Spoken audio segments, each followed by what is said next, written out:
सालों पहले कृष्ण राज्य में एक राजा का राज हुआ करता था। वो काफ़ी हट्टा-कट्टा और स्वस्थ था। उसे सबसे ज़्यादा कुछ पसंद था, वो था खाना। उसे हर दम कुछ न कुछ खाने का मन ही करता रहता था।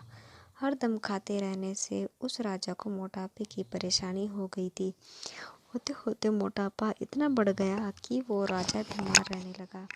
हर बार डॉक्टर राजा को खाना कम करने की सलाह देते थे ताकि राजा का मोटापा कुछ कम हो सके, लेकिन राजा खाने की इतनी आदत थी कि आदत को कम नहीं कर पा रहे थे। एक दिन दोबारा उसने एक डॉक्टर को दिखाया।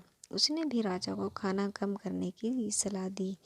इस बात से राजा को काफ़ी तेज गुस्सा आया। उसने गुस्से में राज्य में ऐलान करा दिया कि जो मेरा अच्छा इलाज करेगा उसे मुंह मांगी रकम दी जाएगी। इस ऐलान के साथ राजा ने एक शर्त भी रखी कि जो भी उसके इलाज में नाकाम होगा उसके सिर को कटवा दिया जाएगा। तभी एक बुद्धिमान ज्योतिष ने यह भविष्यवाणी की कि कृष्ण राज्य के राजा के पास सिर्फ 1 महीने का ही समय बचा है। 1 महीने में उनके जीवन का अंत हो जाएगा। इस भविष्यवाणी को सुनते ही राजा परेशान हो गया। डर के मारे उसे नींद ही नहीं आती थी। राजा ने भविष्यवाणी करने वाले ज्योतिष को जेल में डलवा दिया। राजा ने अपने सिपाहियों से कहा कि इसे महीने भर के लिए कैद कर लो। इससे यह पता लग जाएगा कि इसकी भविष्यवाणी कितनी सही है और कितनी गलत। भले ही राजा ने ज्योतिष को जेल में डाल दिया हो, लेकिन उसके मन का डर बीतते दिनों के साथ बढ़ता ही जा रहा था। डर के मारे राजा का खाना पीना भी कम हो गया। अपनी मौत की चिंता की वजह से राजा की भूख मर सी गई थी। होते होते 1 महीना बीतने को आया। राजा अपनी मौत की चिंता और डर के चलते इतना ज़्यादा खा नहीं रहा था। इस वजह से उनका वजन भी पहले से कम हो गया था। जैसे ही 1 महीना ख़त्म हुआ, राजा ने उस ज्योतिष को जेल से बाहर निकालने का आदेश दिया। जैसे ही सिपाही उसे राजा के पास लेकर आए तो उन्होंने उससे पूछा कि आखिर तुमने ऐसी भविष्यवाणी क्यों की? देखो, मैं आज भी जिंदा हूँ। तुम्हारी भविष्यवाणी झूठी साबित हुई।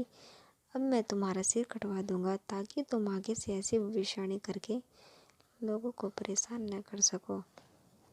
मुस्कुराते हुए ज्योतिष ने कहा कि मुझे कुछ भी कहने से पहले आप एक नज़र शीशे पर डाल लीजिए। देखिए कि सिर्फ और सिर्फ मेरी भविष्यवाणी की वजह से आपका शरीर कैसा हो गया हो। जिस दिन मैंने भविष्यवाणी की थी, आप उस दिन कैसे थे? आज आप खुद को आईने में देखकर पहले से स्वस्थ कह सकते हैं। आपका वजन बढ़ने की बजाय घटा ही है। ज्योतिष की बातें सुनते ही राजा ने शीशे की तरफ देखा। खुद को देखकर हैरान हो गए। उन्हें काफ़ी खुशी हुई। उन्होंने कहा कि 1 महीने से अपनी मौत की भविष्यवाणी सुनकर मैं इतना परेशान हो गया था कि खुद को एक नज़र देख तक नहीं पाया। सच में पहले के मुकाबले मेरे वजन में काफ़ी अंतर आया है। राजा को जवाब देते हुए ज्योतिष ने कहा, आपका असली डॉक्टर मैं हूँ। मैंने आपका वजन कम कर दिया है और उपचार भी एकदम वैसा हुआ जैसा आपने चाहा। मैंने सिर्फ आपको एक डर दिखाया। मैं कोई ज्योतिष नहीं हूँ, सिर्फ ज्योतिष बनकर आपकी परेशानी का हल कर रहा था। मैंने एक डर दिखाया और आपने खाना कम कर दिया। नतीजन आज आप पहले के मुकाबले स्वस्थ लग रहे हैं। राजा को उसकी बात एकदम सही लगी। उन्होंने अपने वायदे के अनुसार उसे मुँह मांगा इनाम दिया। इनाम देने के बाद राजा ने थोड़ा सोचा कि जब मौत के डर के कारण खाना कम करने से स्वास्थ्य पर इतना सुधार हुआ है तो अधिक नहीं खाना चाहिए। यह सोचते ही राजा ने निश्चय कर लिया कि आगे से कभी ज़रूरत और भूख से ज़्यादा खाने का सेवन नहीं करेंगे। देखते ही देखते राजा की सेहत एकदम ठीक हो गई। उनका वजन नियंत्रित रहने लगा और जिन बीमारियों से वो परेशान थे वो कम हो गई। कहानी से पहली सीख यह मिलती है कि सबसे बड़ा मौत का डर होता है। मौत को पास देखकर इंसान सब कुछ भूल जाता है। और दूसरी सीख ये है कि भूख से ज़्यादा खाने से इंसान बीमार हो जाता है। इसलिए सीमित मात्रा में ही भोजन करना चाहिए।